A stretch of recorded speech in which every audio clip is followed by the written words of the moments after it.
Government ইউনিভার্সিটিতে আছেন, private ইউনিভার্সিটিতে আমরা তড়িৎ কিছু সিদ্ধান্ত নিতে পারি, আমরা যে কোনো সময় ল্যাব খুব তাড়াতাড়ি ফিক্স আপ করতে পারি। এটা ঢাকা কেন্দ্রিক, কিন্তু সারা বাংলাদেশে আমাদের যে সমস্যাগুলি আছে, আমাদের আরো বেশি ল্যাব হওয়া উচিত। কম্পিউটার সায়েন্স ইটস বা ইঞ্জিনিয়ারিং সবকিছুই কিন্তু ক্রিয়েটিভ এবং অ্যাক্টিভ লার্নিং, মানে অ্যাক্টিভ লার্নিং ছাড়া কোনো কারণেই আমার সফলতা আসবে না, আমার মানে ক্রিয়েটিভিটি আসবে না, আমার প্রয়োজন কাজ করতে হবে। সেই কারণে আমাদের অনেকগুলো ইনফ্রাস্ট্রাকচার ইনভেস্টমেন্ট করতে হবে, যে ইন্টারনেট আছে, ব্যান্ডউইথ আছে, আর আমাদের ফাইবার অপটিক, এবং টোটাল বাংলাদেশের একটা আমূল কম্পিউটার সায়েন্সের জন্য একটা ফোকাস দিয়ে ইনভেস্টমেন্টে আসতে হবে, ইন্ডাস্ট্রিকে আসতে হবে এবং সরকারকে আসতে হবে। নাইলা, আপনি গ্রামীণ সলিউশনের পক্ষ থেকে বলছেন যে আপনারা ইন্টারনেটকে এনকারেজ করেন, এবং ওভারঅল আদার কোম্পানিগুলোর অ্যাটিটিউড কি বলে মনে হয়, সবাইকে এনকারেজ করে?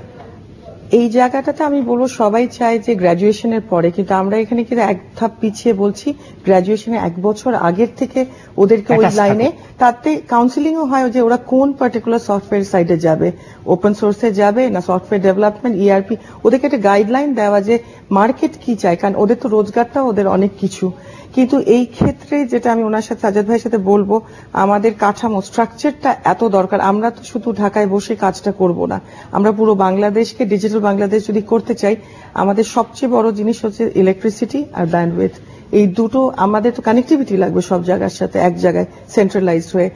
এই জিনিসটা একটা, এইটার মধ্যে একটা বড় জিনিস আছে যে আমরা ছোট ছোট যদি প্রজেক্ট করাই বাইরের থেকে নিয়ে, which is exportable, which is আমাদের প্রাইম কিন্তু ফিউচার বেসড অন দ্যাট, কারণ আমাদের ইউথের সংখ্যায় 65% অফ দ্য পপুলেশন।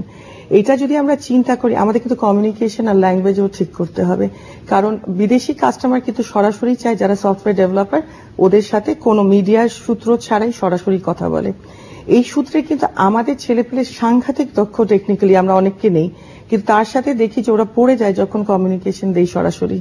তো আমাদেরকে কিন্তু ওরা মনে করে দরকার নাই, কিন্তু এটাও একটা বিরাট সাইড যেটা ওদেরকে ইংরেজি জানতে হবে, একটা কমন ল্যাঙ্গুয়েজ ধরতে হবে, কারণ ওরা চায় আমরা অর্ডার বাড়াবো, কিন্তু আমরা তো সারাক্ষণ we can go through a source, আমাদেরকে আগাতে হবে ওদের সাথে সরাসরি কথা বলে। আমরা নিজেরাই প্রচুর কাজ নিয়েছি এখন, কিন্তু সবাই ডাইরেক্টলি সফটওয়্যার যারা ডেভেলপ করে ওদের সাথে কথা বলতে চায়, তাতে কি অ্যাকিউরেট হয় ডেভেলপমেন্ট। এখানে আমি একটা প্রাইভেট ইউনিভার্সিটির যে সম্পর্কটা, যে আমরা অ্যাকচুয়ালি আমি মিস নাইলার সাথে একমত যে আমাদের ইংরেজিটাকে প্রাধান্য দিতে হবে, বিশেষ করে কম্পিউটার সায়েন্স এবং যে কোনো সায়েন্স ফিল্ডে কমিউনিকেশন। এবং প্রাইভেট ইউনিভার্সিটিগুলির একটা সুবিধা হচ্ছে, যারা টপ র্যাঙ্কিং আছে তারা ইংরেজির উপরে যথেষ্ট এমফেসিস দিতে পারছে, মানে তাদের যেহেতু ইন্টারনাল ব্যুরোক্রেসিটা একেবারে নাই বললে বা কম, এবং ল্যাব ফ্যাসিলিটিগুলি বেশি করে দেওয়ার, আমরা সাধারণত আমার ডিপার্টমেন্টে আমরা যথেষ্ট দেওয়ার চেষ্টা করি, এবং ভবিষ্যতে হয়তো আরো বেশি দিব। গভর্নমেন্ট মানে আমাদের স্টুডেন্টের চাহিদা অনুযায়ী যে কোনো সময় স্টুডেন্ট চাহিদা করলে আমরা চেষ্টা করি। ধন্যবাদ ডক্টর সাজ্জাদ। আমি আপনার প্রফেসর কায়কোবাদের কাছে আসি। ডক্টর সাজ্জাদের একটা পয়েন্ট নিয়ে আমার মনে হলো, রাইটলি উনি বলেছেন, আমরা সবকিছু যখন আলোচনা করি ঢাকা বেসড আলোচনা, আসলে এই যে ফ্যাসিলিটিজ এর কথা বলছি, জার্নির কথা বলছি, সবকিছু আমাদের চোখের সামনে কিন্তু ঢাকা। ওভারঅল বাংলাদেশের অন্যান্য জেলার পরিস্থিতি কি কম্পিউটার সায়েন্স এডুকেশন? অন্যান্য জেলার পরিস্থিতি আসলে সুখকর নয়। আমি জানি যে সমস্ত ইউনিভার্সিটিগুলো পরে হয়েছে, যেমন Patuakhali science technology university, Noakhali, Haji Danesh কিংবা মৌলানা ভাসানী, ওখানে তো শিক্ষক স্বল্পতা রয়েছে, ব্যান্ডউইথের সমস্যা রয়েছে। অন্তত ছাত্ররা যদি ইন্টারনেট কানেকশনটা পেত, ওর মাধ্যমেও বেশ কিছু শিখতে পারত। সুতরাং আমরা যখন দেশে বলি ইন্টারনেট সুবিধা দিয়ে দেওয়ার কথা, প্রথমে চিন্তা করা উচিত এটা দিতে হবে বিশ্ববিদ্যালয়গুলোতে, যেখানে নাকি এটার ব্যবহার হবে। অন্য যে কোনো জায়গায় দিলে কিন্তু ব্যবহার হবে না, তো এইখানে ব্যবহার হবে, ছাত্ররা শিখতে পারবে এবং তাদের স্কিল বাড়বে। কিন্তু সেই রকম দৃষ্টিভঙ্গি নিয়ে কি শিক্ষা মন্ত্রণালয় তার পাবলিক বিশ্ববিদ্যালয়কে সাজাচ্ছে? এটা আমার জানা নেই যে সাজাচ্ছে এটা, এরকম যে হচ্ছে। আমি এর সাথে এড করবো যে যদি ফ্যাসিলিটিস দেওয়া হয়, শুধু প্রাইভেট এবং পাবলিক দুইটাকে ভাগ না করে, ইন্টারনেটের ক্ষেত্রে অন্তত এটা একটা যোগাযোগ ব্যবস্থা, সবাই যাতে ব্যবহার করতে পারে। সবাইকে উচ্চশিক্ষা প্রতিষ্ঠানে বিনা পয়সায় যত ব্যান্ডউইথ দিতে পারে সরকার, আমি মনে করি র্যাপিডলি যদি ব্যান্ডউইথটা দিয়ে দিতে পারে বিনা পয়সায়, আর কিছু না দিলেও এটা দিয়েও বাংলাদেশের অনেক ধরনের ইকোনমিক ডেভেলপমেন্ট এবং এডুকেশনাল ডেভেলপমেন্ট হয়ে যাবে বলে আমি বিশ্বাস করি। প্রফেসর কায়কোবাদ, এই সূত্র আমরা শুধু ইন্টারনেট পেলে তো হবে না, শিক্ষক কোথায়? আমাদের সেখানে বড় সমস্যা। আমাদের সরকার বিভিন্ন সময় বলেছে কম্পিউটার সায়েন্সের ইনটেক বৃদ্ধি করতে, তো কখনো কিন্তু বলেনি যে আমি 20 জন শিক্ষক বাড়িয়ে দেব না, শিক্ষক তৈরি করে দেব। তো এখানে আমাদের বড় দুর্বলতা, যে আমাদের এটা বুঝতে হবে যে শিক্ষা দানের জন্য প্রথম যে জিনিসটা দরকার সেটা হলো শিক্ষক।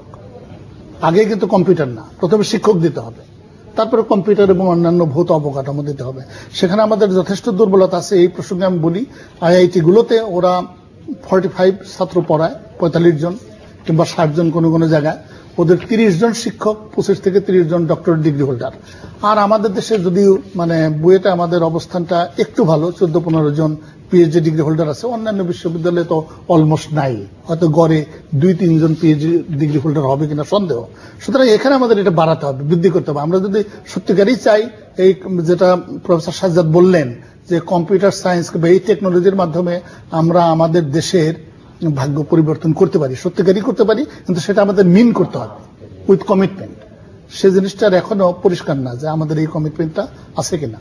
ধন্যবাদ প্রফেসর কায়কোবাদ। আমি নাইলার কাছে চাই, আমাদের দেশের দরিদ্র জনগোষ্ঠীর জন্য এই কম্পিউটার সায়েন্স গ্রাজুয়েটরা কোনো বিশেষ অবদান রাখতে পারে কিনা, বা তাদের লেখাপড়া, তাদের ট্রেনিং এ এই দিকটা ফোকাস করা হয়েছে কিনা, আপনার কি মনে হয়, আপনি যে প্রতিষ্ঠানে আছেন? আমরা যদি কিছু উদাহরণ ধরি, আমেরিকা যেমন এমআইটি আর ইন্ডিয়াতে আইআইটি, তারা কিন্তু বিশেষভাবে একটা খাত দিয়েছে আর ওদের রেকগনিশন দিয়েছে স্টুডেন্টদেরকে, যারা দরিদ্রকে আর গ্রামে গিয়ে রুরাল সাইডটাতে গিয়ে ওদের যা এক্সপিরিয়েন্স ওগুলো শেয়ার করে ওদেরকে দক্ষতা বাড়ায়। এই একই দিকে আমরা যদি চিন্তা করি, আমরা কিন্তু বহু বছর আগের থেকেই গ্রামীণ ফোনের দিক থেকে ডক্টর ইউনূস সাহেবের এই যে গ্রামীণ টেলিকম, যেটা পল্লী ফোন, আমরা কিন্তু টেকনোলজিটা কিন্তু শহর থেকে গ্রামে নিয়ে গেছি। এটা হচ্ছে নারী ক্ষমতায়ন উইথ টেকনোলজি আমরা বলবো যদি হয়, এটা পুরোপুরি তখন কিন্তু মোবাইল ফোনের থ্রু দিয়ে হয়েছে, যেটা আমরা এখনো একটা প্ল্যাটফর্ম ধরছি যে ভবিষ্যৎ আমাদের ইট ডাজন্ট ম্যাটার কম্পিউটার কি পিসি কি, আমাদের মোডটা কি, এটা টেলিফোনের থ্রু দিয়ে এখন সবকিছু করা যায় টেকনোলজিটা। তো আমরা যদি চিন্তা করি, এটা কিন্তু অনেক আগেই বাংলাদেশে একদম গ্রামে 65,000 গ্রামে চলে গেছে টেকনোলজি হাতে ওদের।